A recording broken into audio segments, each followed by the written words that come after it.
আমাদের এখান থেকে যে ছেলে ভর্তি হয়েছে তার তো জায়গার নাম আছে, ডিস্ট্রিক্টের নাম আছে, সেখানে যে জিজ্ঞেস করবে যে আপনার ছেলে কি ডিম ভোজি একাডেমি থেকে সাকসেসফুল হয়েছে, বাবা মা তার উত্তর দিয়ে দিবে যে আমার ছেলে 1 বছর ছিল, কি 12 মাস ছিল, কি 6 মাস ছিল, ওখান থেকে সাকসেসফুল হয়েছে। এটা লুকানো নয়, নামের নিচে আমাদের ডিস্ট্রিক্টের নাম থাকে। হ্যাঁ, তো জয় হিন্দ। আজকে আবার এসেছে ড্রিম ভোজি একাডেমিতে জলপাইগুড়ি থেকে, এবং তাদের হাইট চেস্ট সমস্ত কিছু মেজারমেন্ট করেছেন আমাদের স্যার ড্রিম ভোজি একাডেমিতে। আজকে হয়তো অনেকে ভাবছে পাশে আমার কে বসে আছে, পাশে ইনি, এনার অভিজ্ঞতা। আপনি স্যার সিআরপি কত বছর ছিলেন? আমি স্যার টোটাল সার্ভিস 22 বছর। তো আপনি পুরোপুরি ড্রিম ভোজিতে থাকছেন, তাই তো? এই সমস্ত বাচ্চাদের দায়িত্ব আপনাদের, তাই তো? পাস করানো, মাঠ করানো, ও সব আমার দায়িত্ব। আর পশ্চিমবাংলার মধ্যে সবথেকে বড় একাডেমি হচ্ছে ড্রিম ভোজি। একদম সব ব্যবস্থা আছে, খাওয়া থেকে শুরু করে 3 টাইম পড়ানোর ব্যবস্থা আছে, 1 টাইম মাঠ আছে, সকাল 6টা থেকে 8:30 পর্যন্ত মাঠ আছে, তারপর 8টা আপনার 9টা থেকে আপনার এইবার reading class step by step চলতে থাকে। একদম মানে রাত 9টা পর্যন্ত ক্লাস হয়, একদম রাত 9টা পর্যন্ত। এবং ক্লাসের রুটিনটা আমি তুলে ধরছি। যে কোনো একাডেমিতে যান না কেন মিষ্টি কথায় ভুললে চলবে না, কি স্যার? অনেকে আছে মিষ্টি কথা বলবে, আর এই হচ্ছে তার রুটিন, আমাদের ক্লাস রুটিন তোমরা দেখছো তো। আর এর আগে তোমরা অলরেডি এখান থেকে দেখেছো, কথা বলেছো। আর আজকে আমাদের আগের দিনের জিডি রেজাল্ট বেরিয়েছে, একটু ভিডিওর প্রবলেম ছিল বলে তাই, তো সেই ভিডিও আবার আমাদের কালকে শুট হবে, আবার রেজাল্ট হবে। তো স্যার কিরকম রেজাল্ট দেখলেন? জিডি রেজাল্ট বিশাল রেজাল্ট, 140, 99, 115 একদম।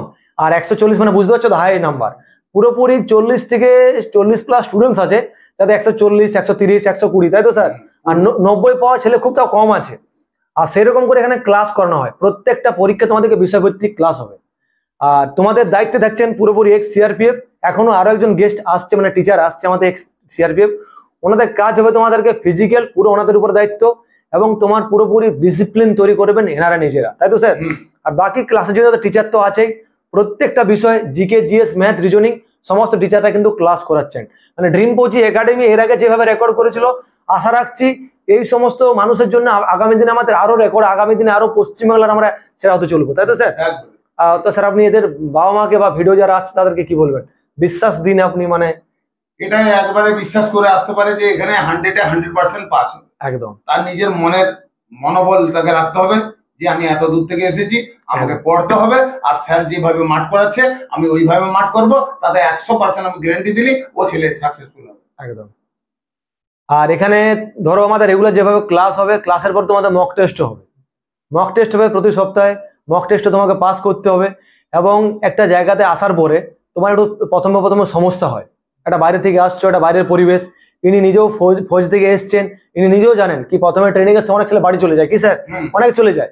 আর যে টিকে যায় সেই রকম 22 বছর 25 বছর সার্ভিস করে পরে আসবে, একবার ভালো লাগবে না। প্রথম যখন ট্রেনিং এ, মানে সিআরপি হোক, বিএসএফ হোক, আইটিবি হোক, আসাম রাইফেল হোক, টিএসআর হোক, ত্রিপুরা স্টেট রাইফেল হোক, আপনি যখন প্রথম ট্রেনিং সেন্টারে যাবে, যে মনে হবে এখান থেকে কখন পালায়।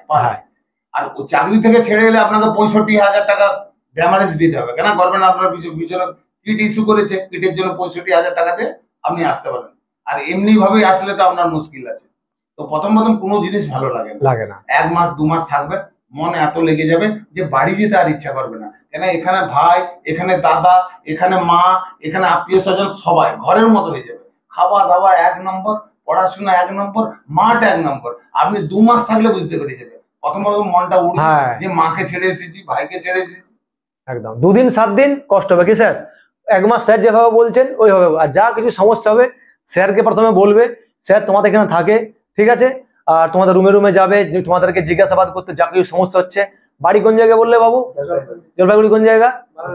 আচ্ছা, তোমার জলপাইগুড়ি। আর এবারে আমাদের নর্থ বেঙ্গল, তোমাদের ওই সাইড থেকে প্রায় 20 থেকে 25 জন বাচ্চা আছে যারা চাকরি পাবে জিডিতে। এবারে স্যার নিজে পিটি করালেন, উনি নিজেও দেখলেন, কি স্যার? পাস করে বলছে 115, 99, 140 এবং 137.7 এরকম রেজাল্ট এসেছে। একজন করে না, প্রায় 40-50 জন করেছে এইভাবে রেজাল্ট। আর আগামী দিনে এরাও করবে। এটা তো রাজবংশীও আছে। রাজবংশী মানে আপনার কোটাতে অন্য লোকে ভর্তি হতে পারবে না। একদম। যদি সরকারের 10টা কোটা হয়, তো 10টার জায়গায় 8 জন এসছে, ওই 8টাকে নেবে, আর 2টো কোটা খালি যাবে। অর্থাৎ জেনারেল, ওবিসি ঢুকতে পারবে না। এসটি কোটা এসটিদের জন্য। তো মনে জোর রাখো যে আমরা এখানে এসেছি স্যারের এখানে, আমি চাকরি নিয়ে বাড়ি যাবো।